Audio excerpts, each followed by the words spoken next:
নমস্কাৰ আপোনালোক সকলোকে মোৰ অন্যটা ভিডিঅ'লৈ স্বাগতম জনাইছোঁ। আজি বিশেষ একো নাই, এতিয়া যেহেতু আঘোণ মাহ সেয়ে ভাবিলোঁ আঘোণৰ সোণালী ধাননি পথাৰৰ ভিডিঅ' এটাকে বনাওঁ। ভিডিঅ'টো শেষলৈকে চাই থাকিব আৰু কেনেকুৱা লাগিলে কমেণ্ট কৰি জনাব। ইয়া ধান দাই আছে আৰু এনেকুৱা পৰিৱেশ বহুত ভাল লাগে নহয় জানো? আপোনালোকৰ কেনেকুৱা লাগে জনাবচোন।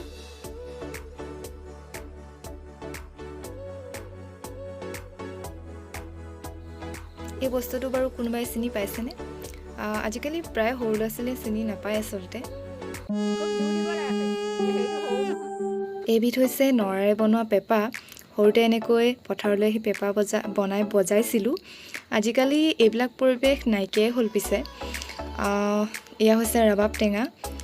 আঘোণৰ পথাৰত ৰাবাব টেঙাৰ সোৱাদেই বেলেগ। অকল ৰাবাব টেঙাই নহয়, কিন্তু পথাৰত যিকোনো বস্তু খাই খুব ভাল লাগে। পথাৰলৈ যিসকলে আহে তেওঁলোকে জানেই চাগে।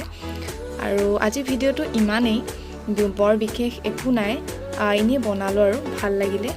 আৰু যদি আপোনালোকৰ ভিডিঅ'টো ভাল লাগে লাইক কৰিব, কমেণ্ট কৰিব, লগতে চেনেলটো ছাবস্ক্ৰাইব কৰি দিব।